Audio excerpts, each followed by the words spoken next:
your emergency? I think I found a dead body. Sorry? Dead body. The dead body? Yeah. That someone slipped in and drowned, or actually, is this a murder scene? It looks like it's a teenager, yeah. Looks like a teenager. Why was a young man's life taken in such a tragic way? There's something dark going on underneath that relationship. It's about status, power, control. It's reckless and it's intentional. We have a 2-hour time period when we don't know where they've been and what they've done. Is there a killer on the loose? We need the evidence to tell us.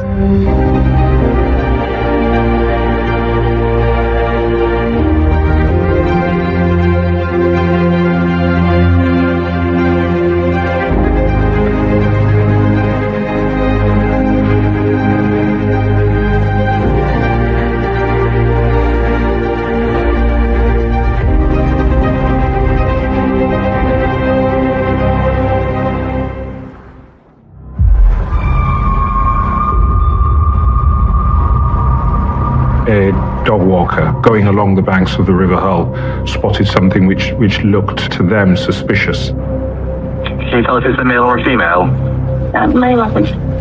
When they took a closer look, they could see that it was the body just on the edge of the riverbank. And you say you've actually touched him and there was no response? I took him off foot. It's obviously a young person, probably aged between 16 and 20. There's no chance that he's asleep or anything, there's no breathing or anything like that you could see it. No. Police cordon off a stretch of the River Hull. It's not yet clear how the teenager died. The body isn't fully submerged, the head is slightly, but the majority of the body is just lying on the riverbank. I suppose to a passerby it may have appeared as if this is somebody who had got into difficulties in the river itself. No obvious signs of murder. No visible signs of a struggle or stab wounds or anything like that. A whole number of options come to mind, but you must go with what the forensics tell you. You always have to treat any scene where a body is as a suspicious scene. Is the death natural causes? Is it suicide? Has someone fallen in the river? Have they been drunk and fallen in? Or is it murder? The role of a crime scene manager is to rule out the different hypotheses. A pathologist is called to the scene. The first thing to do is identify the body. Often, once you know the identity of a body, the rest of it falls into place. CSIs search the cordon but find no personal belongings.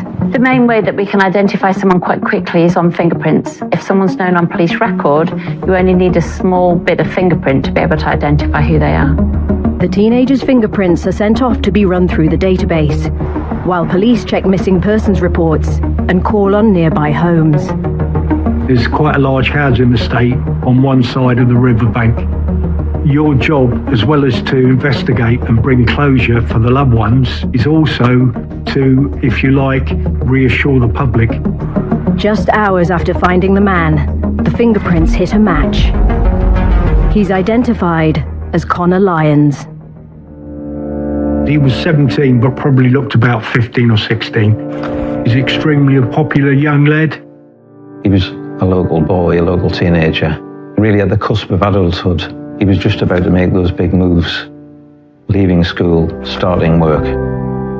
We knew that there would have been a lot of interest in the area from that community because it wasn't really clear how he was there, why he was there. He's on the fingerprint register, so he's got a criminal conviction.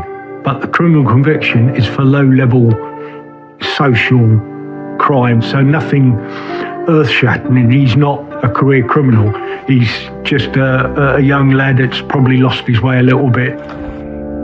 He'd turned a bit of a corner and was more focused on what he wanted to do, and he was going to go to college and learn to be a plumber.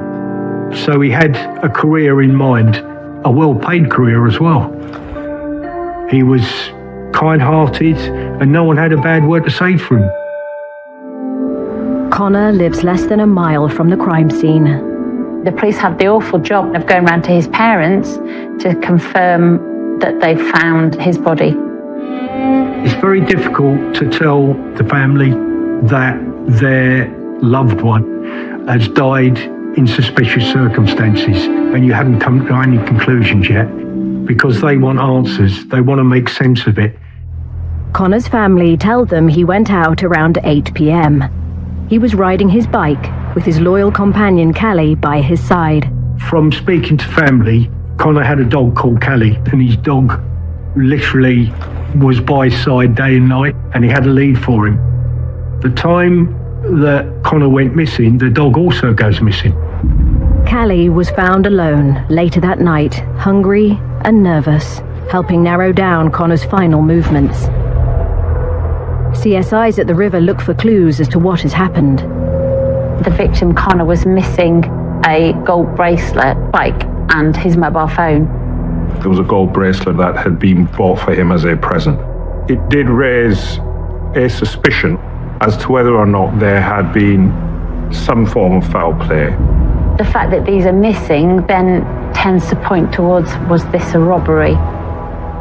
Amid the uncertainty, speculation is rife.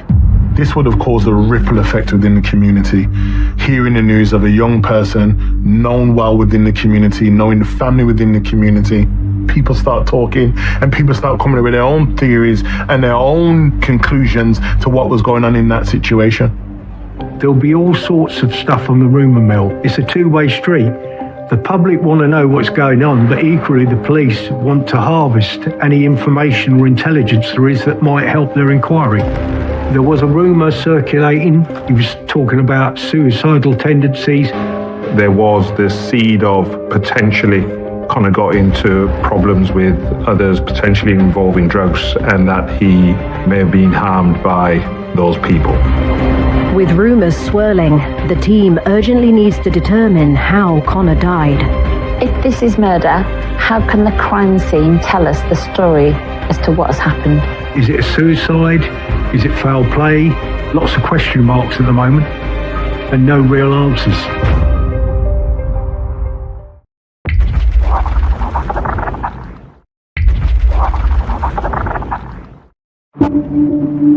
The body of 17-year-old aspiring plumber Connor Lyons has been found on the banks of the River Hull.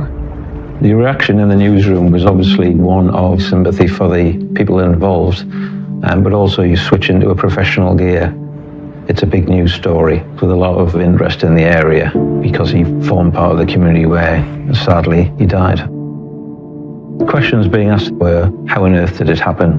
Why did it happen? And really, is it a safe place for my children to go?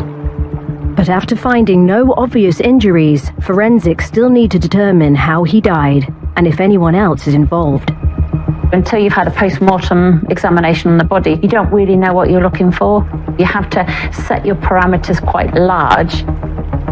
There's a lot of mud around. I would expect that the suspects would be covered in mud, or at least have mud on their lower clothing, their footwear and their bottoms of their trousers. Soil samples are a really important sample to take from these kind of crime scenes because they may link back to an offender. If you find a pair of shoes or clothing with soil on them, you can match that. Soil can be really distinctive to a particular area. The soil samples will be taken from multiple areas around where the body's been found. You're not looking at a really deep soil sample because if there's any transfer of material, it's going to be the top surface. They also focus on finding Connor's missing phone, bike, and a gold bracelet he was wearing. There is a possible motive of robbery. If someone's been found on a riverbank, there may be items that have been thrown into the river close to where that body is, or items might have fallen off the body. Police divers enter the water. Searching a riverbed in the UK is very difficult. It's a long, laborious process. The visibility in the water is virtually zero, and so the police divers would be doing a fingertip search. It's a scientific process to try and determine how wide an area they need to search. Depending on how fast the river's flowing and how strong the current is, that could wash away evidence. It could move evidence. With rumours flying around about how Connor died, they need to know more about his life. Straight away, the police have got to do an intelligence search to find out what they know about Connor and who his known associates are, because that may well point to foul play. There's clearly evidence that Connor was a very popular, nice young man. Connor moved to the Bransholme estate in Hull 3 years ago. The Bransholme estate sits on the outskirts of the city to the east of the River Hull. The estate was built in the 1960s and 70s, and at the time it was described as the biggest council estate in Europe. But despite its size, I would say it still retains a village feel. It had its own shops, had its own pubs, had its own churches, schools. And there is a strong community identity. It tends to be very much a case of everybody really knows everybody else. Connor was a very well-known character on the Bransholme estate. We quickly became aware of his popularity through social media. Shocked by his death, Connor's devastated friends post tributes to him on social media, and flowers from the community build at the crime scene. The support Connor's family gave to each other and from the community was a lot of sympathy as well, losing somebody so young. He turned his life around from having difficulties. He'd had a nasty accident a couple of years beforehand. Police discover that Connor was badly injured in a serious bike accident. Somebody's going through a traumatic experience. Their vulnerabilities are going to be heightened. That accident had a significant impact on his body and would have had a significant impact on his mental health. And through that traumatic experience, we've seen a decline and a change in Connor's behavior. And what we start to see is a trajectory of change, getting involved in things that they shouldn't. They've shut down all the youth clubs and there's nothing for kids to do. Boredom amongst young people is an interesting factor. We're talking about economic climates and we're talking about lack of opportunity. We're talking about lack of resources that unfortunately sometimes get them caught up in the law. Connor's family tell police he's been putting the past behind him, but in recent weeks he hadn't been his usual self. Connor was distracted. That could indicate he was having some difficulties with friends.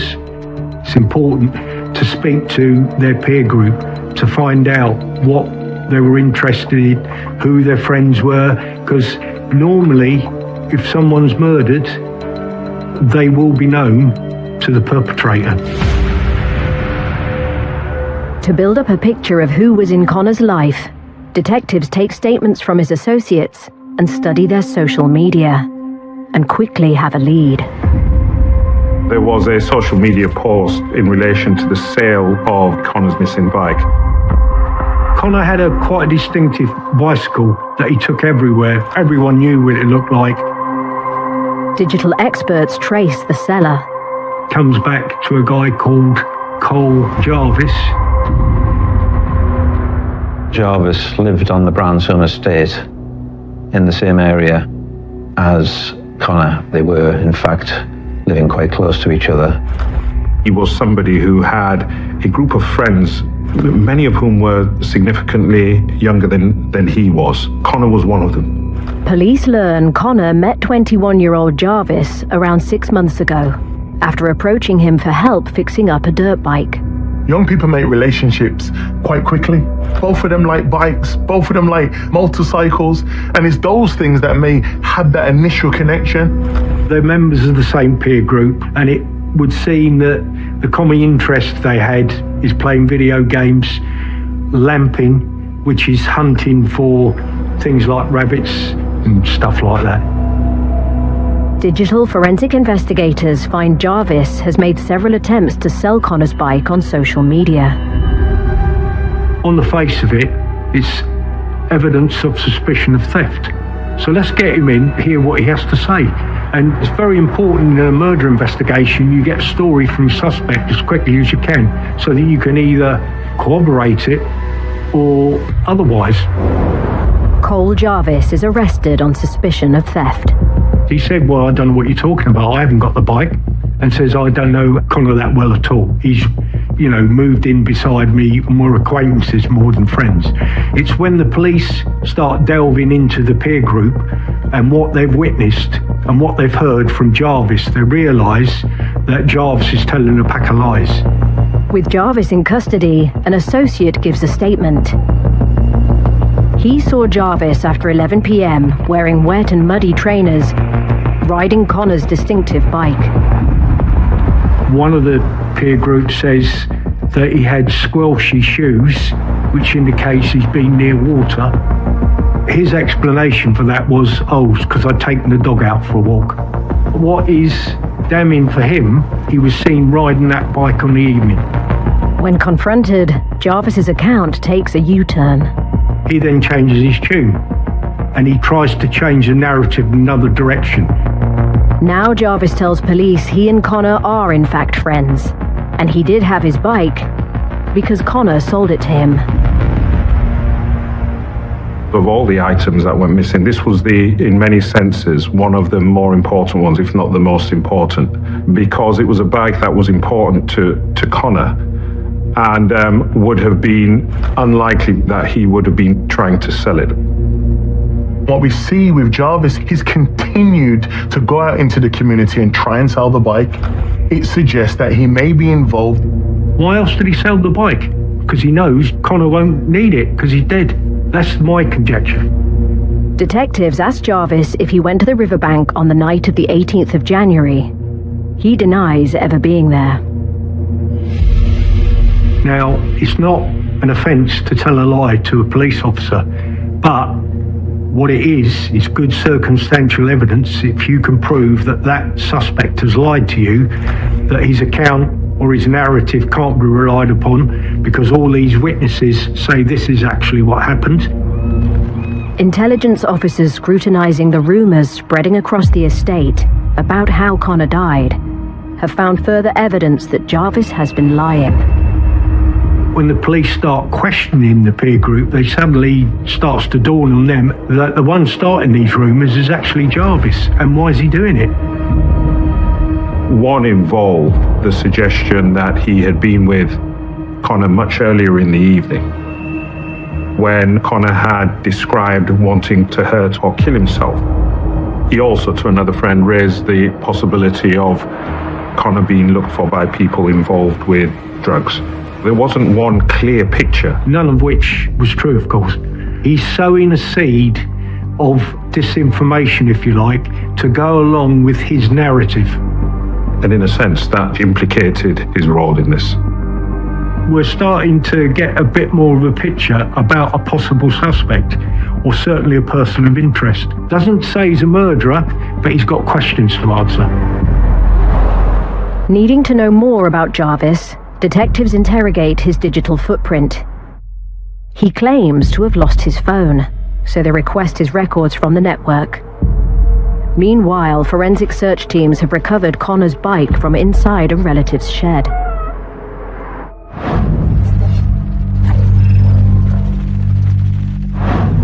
The problem with a bike is that it's free for other people to touch and handle. Jarvis was actually known to the victim. He had legitimate access to the bike, so finding their DNA and fingerprints on there isn't really going to take the case that much further forward. The team still needs forensics to tell them what happened to Connor on the riverbank. You have to prove the cause of death, and the only person that can say that person died as a direct result of that action is a pathologist. They're the forensic experts. The day after Connor was found, the results are in. The cause of death wasn't straightforward. The initial indication was that Connor had died by drowning, which remained the case. That is how he died. But as the post-mortem was carried out and took place, there were other findings as well. There was damage and bruising around the neck area, which indicated a ligature may have been used. He also had petechiae, so that's the little blood vessels around your eyes and inside your lip, which can rupture on pressure being applied to the neck. Those injuries were not immediately apparent on the surface. One possible scenario that the pathologist came up with was that Connor had been strangled and then left to drown. So he'd been left in the water knowing that he was going to drown because he'd been rendered unconscious. The second possible scenario was that he'd been strangled and then held forcibly under the water to drown. Whichever way, The strangulation was an integral part to his death. Were they callous enough just to leave him there to die? It matters not. In law, there is no difference. Humberside police officially have a murder investigation on their hands. Now this is a murder inquiry. There's a massive shift in the investigation. What was used to strangle Connor? It's really important to try and find the ligature. Being able to find that vital piece of evidence may lead them to the offenders because they might well have their DNA as well as the victim's DNA. The pathologist suggests that Connor may have been strangled with a rope over his waterproof jacket, which would explain why there are no visible markings on his skin. A piece of rope had some significance because one of the witnesses had described Jarvis as making a reference to a piece of blue rope in the context of using it to tie people up. Maybe Jarvis showing people the blue rope is just him showing what he's prepared to do. This time, when police ask Jarvis about Connor's death, he answers no comment. It can be tremendously frustrating because they can't really get to the root of the murder. There's lots of circumstantial evidence pointing to him as a person of interest, and he can't be eliminated, but he's implicated, but there is insufficient evidence to charge him with murder. The team needs more time to find a forensic link between him and the crime scene. There's a sense of urgency now. They haven't got an open-ended clock. What you have to do is prove the lies and prove the truth.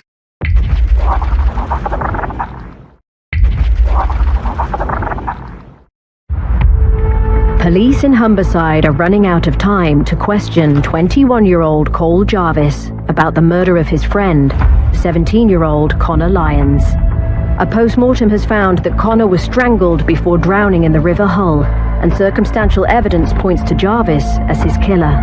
But the team still needs a direct forensic link between him and the crime scene. There's loads of circumstantial evidence, but there's nothing to put both of them at the murder scene. There's very little evidence at that crime scene, so you have to then look at further types of evidence, so digital evidence, CCTV evidence. The clock is ticking all this time. You've got to be resilient. You've got to keep pushing away. Hull Magistrates Court grants the team a 36-hour custody extension. Using CCTV and phone data, police track Connor and Jarvis's movements. The pathologist determines Connor lay dead for several hours before he was discovered. Time of death is crucial for forming the parameters of harvesting CCTV. So instead of doing a wide sweep, almost a fishing expedition, you've got time parameters that you can go to. Unfortunately, there's no CCTV of the actual murder scene, but you can look at when was the suspect and the victim last seen, were they seen together? After leaving home, Connor meets up with Jarvis and they're seen out on the estate together. At around 8 p.m, CCTV captures two figures walking towards the crime scene. The closest point to the river from the estate is only a 5-10 minute walk. You were able to see a dog there which matched by description Connor's dog. It was not possible from the footage itself to necessarily make very clear identifications. A lot of time was spent analysing different pieces of CCTV footage to piece them together. You were able to see parts of the clothing which police were able to match up with some of the clothing that we know either Connor or Jarvis were wearing on the night.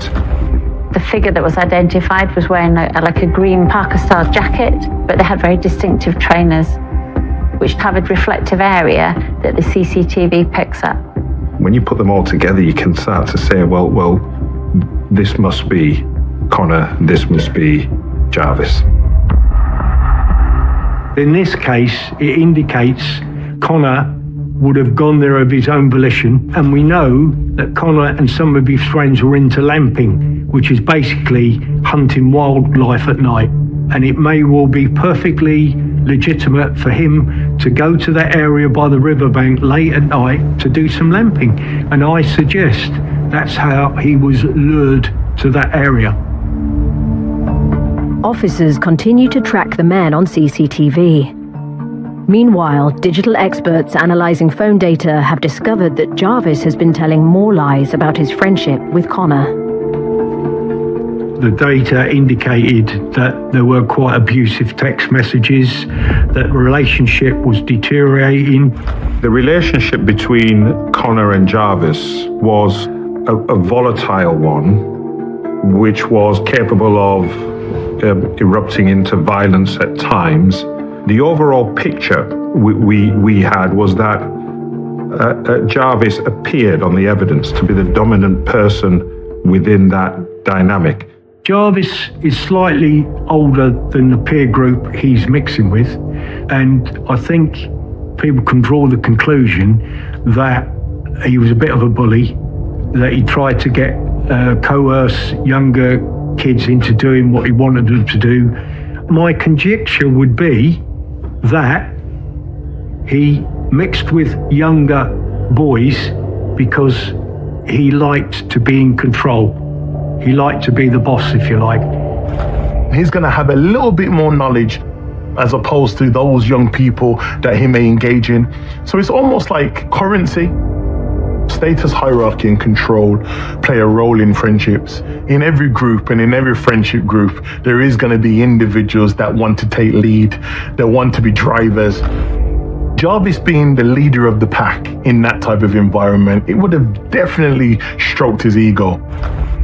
Where Connor was slightly different is that he was an individual with a strong personality, and we know of loads of incidents where they clashed. The team needs to find out if one of their fights turned fatal, and why. Shortly after 8 p.m, the figures are captured again on CCTV crossing John Newton Way, heading towards the River Hull, before they disappear from view. At 10:20 p.m, only one figure reappears. Connor is not in that CCTV. There's a gap of 2 hours, which is consistent with what the pathologist says at the time of death. You can conclude that Connor's either dead or dying by the side of the river. Detectives are convinced the grainy figure on CCTV is Jarvis fleeing the crime scene. He's seen heading back towards his home, but they still need further proof it's him. With the custody clock running out, a new key witness comes forward with incriminating evidence, just in time. There was an eyewitness who was driving along Thomas Clarkson Way on his way to work at around 10:20. He's driven past. He's seen this person with a dog. The area off Thomas Clarkson Way towards the river is pretty much open countryside, woodland, if you like. No CCTV, no street lighting. Large areas that isn't covered by any lighting at all. It's quite a desolate spot. There isn't any reason, good reason perhaps, to be in that area on foot at that time of night. He was able to give a description of a man wearing broadly similar clothing which was worn by Jarvis that night, and was with a dog that matched the description of Connor's. The eyewitness was able to pick out Jarvis on an identification parade, albeit he could not be sure if it's the next sighting of the defendant on CCTV heading back towards his home area, only minutes from that sighting. It was one of the most remarkable pieces of evidence in the sense of, I've no idea how he remembered seeing this person and the timing. It was quite extraordinary. Investigators cross-reference the CCTV and eyewitness testimony with Jarvis's phone data. At various stages on the CCTV footage, you could see that the person was using the telephone. When they match the data, he's trying to sell the bicycle on the mobile phone. Now, that's very callous. Humberside police arrest Cole Jarvis on suspicion of Connor's murder. A warrant is secured to search his home and related addresses. certain things in an investigation that you would want to look for. In this case, you'd be definitely looking for any muddy clothing, any muddy shoes, because potentially you can tie that muddy clothing up to the riverbank where Connor was last seen alive.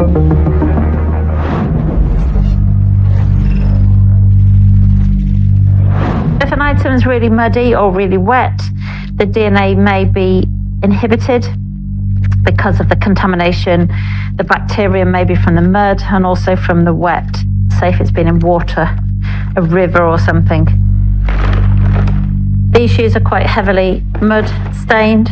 They've got quite a lot of soil on the tops, on the uppers and the lowers of them. The forensic scientists might be able to ascertain where the soil has come from, and if they've got a soil sample from a site, they can compare the two and see if this soil from the shoe has been at the scene.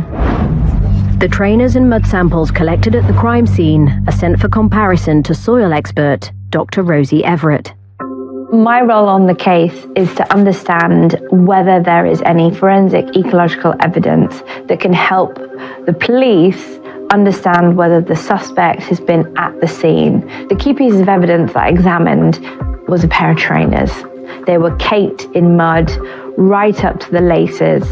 We want to understand what is that mud, where has it come from, and whether there's anything microscopic that we can use to link the scene and the suspect.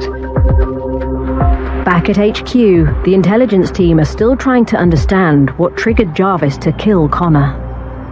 When you looked at the relationship between them and looked at the communications between them, what it did show is a volatile relationship where they were capable of issuing threats to each other, at times fighting like cat and dog.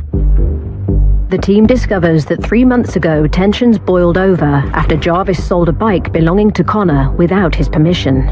Connor confronts him and says, "Where's my money for my bike?" And Jarvis refuses to give it to him. So at that stage, I would suggest it's when it really starts to turn toxic, because he's basically stealing from Connor for whatever reason. There were messages in which it appeared Connor was making quite significant threats towards Jarvis. What was also apparent is that when you look at the messages, Jarvis had no fear of Connor. And you had messages from Jarvis to Connor saying, "Carry on testing me, you'll see what would happen." There were text messages where Jarvis says that Connor is a cheeky, gobby little rat. I think that maybe his power was challenged. I think that he felt that control he was losing because he's seen in Connor that he's an individual that didn't want to toe the line anymore. But when you have another individual that then stands out from the pack and says, "No, I don't like this. No, I'm not going to follow your instruction," and actually meet you at some point with conflict, it changes the whole dynamic. And then when it changes that whole dynamic, then someone like Jarvis now has to demonstrate authority, now has to demonstrate control. A witness tells police Jarvis showed them a video of him whacking Connor on the leg with a boat paddle, causing Connor to cry while he laughed. Jarvis was older and he was more well developed. There would also be a physical imbalance. There is evidence that he's stolen from Connor in the past. There is evidence of Jarvis's propensity to use violence and to be forceful in forcing Connor to do what he wanted him to do. If you put it all together, it's starting to show Jarvis's propensity for violence, and the violence is against Connor, who's younger and weaker. It shows some intent. With the theft of Connor's bike the possible motive, searchers at Jarvis's home move into the garden. Clearly you're looking for a murder weapon. A piece of blue rope was recovered, secreted or hidden in a garden area. Intelligence has revealed that the offender's been boasting about using a rope to injure somebody. Is this the same rope?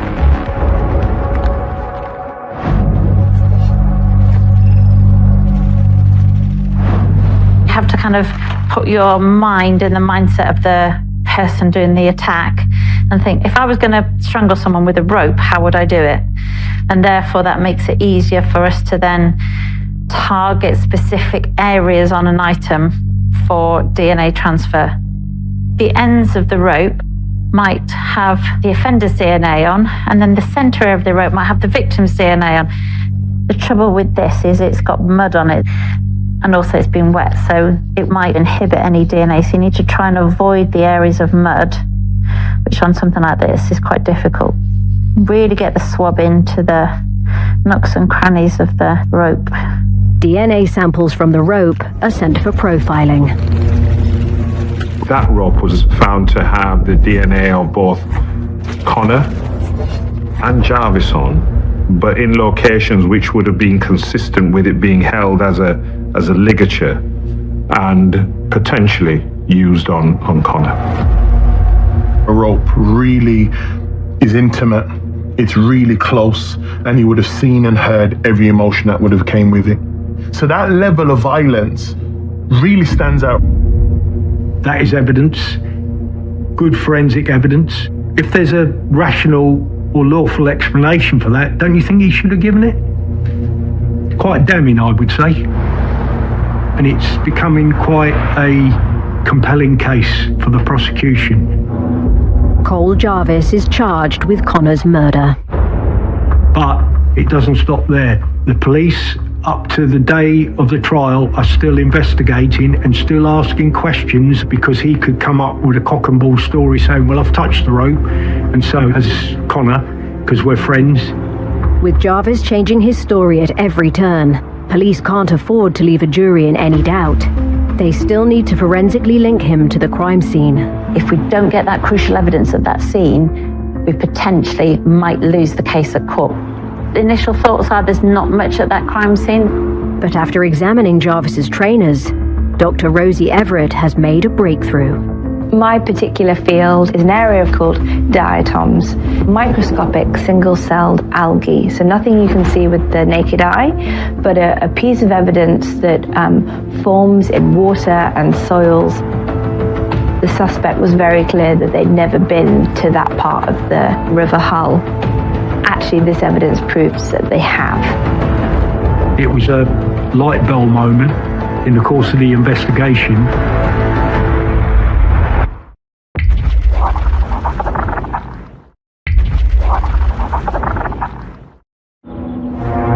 "21-year-old Cole Jarvis has been charged with murder. A rope recovered from his garden has returned a DNA match to 17-year-old Connor Lyons, consistent with the pathologist's findings that he was strangled before drowning in the River Hull. And now, microscopic forensic evidence has tied him to the crime scene. Part of the reason that diatoms have become such an interest as a forensic evidence type is that if they come in contact with clothing, they get into the fibers and they lodge themselves between your fibers. And it's the same with footwear as well.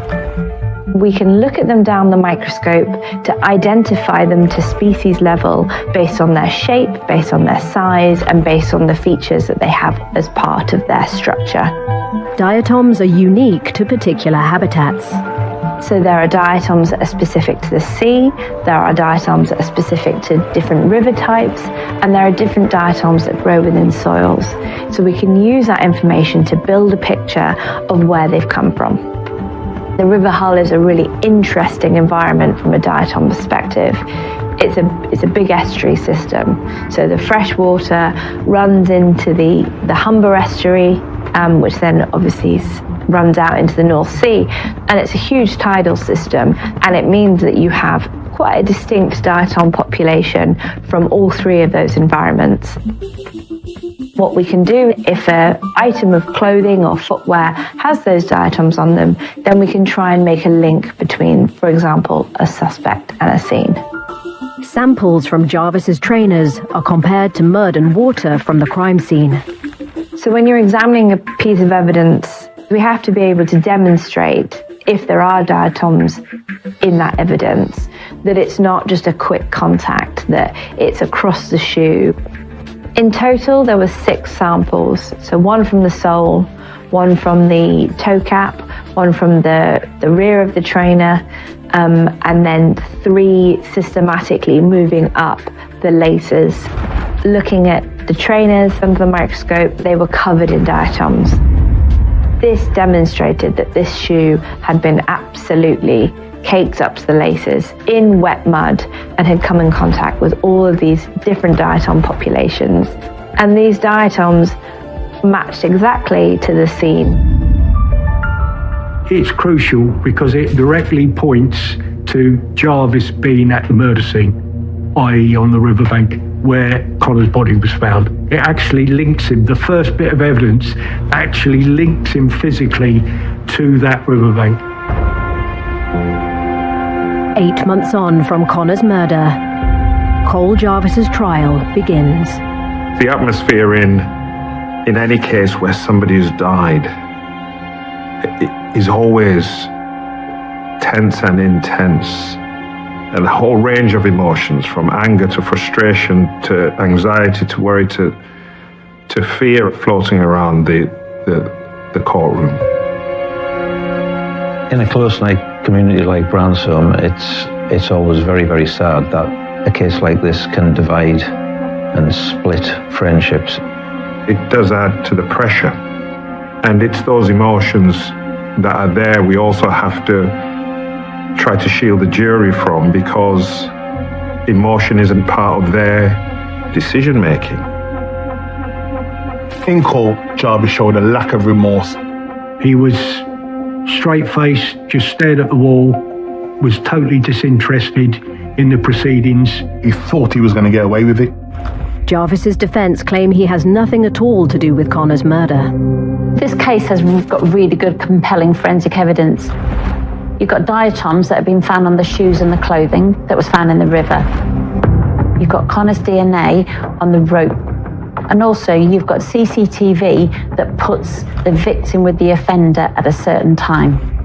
All those 3 bits of compelling forensic evidence corroborate with each other. So you've got evidence that will link to other evidence to create a really compelling picture. The only people that know what actually happened on the riverbank is Connor, who's dead, and Jarvis, who's made no comment. Now, if he had an explanation, it would have been in his interest to give it, but he never did. After hearing the evidence for 3 weeks, it takes under 5 hours for the jury to come to a verdict. Jarvis is found guilty. When the guilty verdict was announced in court, there were gasps from the public gallery. There was also a lot of tears, and emotions were running high. And it spilled out after the court into words, shouts, screams between the 2 sides on the courtroom steps outside. Jarvis is sentenced to a minimum term of 21 years. The judge, in his summing up, alludes to the fact that he believed that Jarvis lured Connor to the riverbank, probably saying, "Let's go lamping," which was popular with them both. He's gone there, and the intention was to rob him of his gold bracelet and his bicycle. But ultimately, we don't know what was in Jarvis's mind because he's never told anybody. He was invited to, but he never did. He never gave evidence in his own defence. If he'd got away with this, I think he would have escalated his offending. When we think about toxic relationships in any form, people may ask the question, why does a person stay? But oftentimes there may have been elements where they did have, connection. There may have been elements within their relationship where they had a bit of a laugh. This is very sad. Connor was loved and respected by all. That's, replicated in the number of people that turned out at his funeral. There were hundreds of people there. Amid COVID restrictions, 300 vehicles drive in convoy in his honour. The memory of Connor is one that is beautiful, one that is inspirational, one that shows change. He had plans for the future, and who knows where that have led. Sadly, we'll never know, because his life was taken from him before he could realise his ambitions.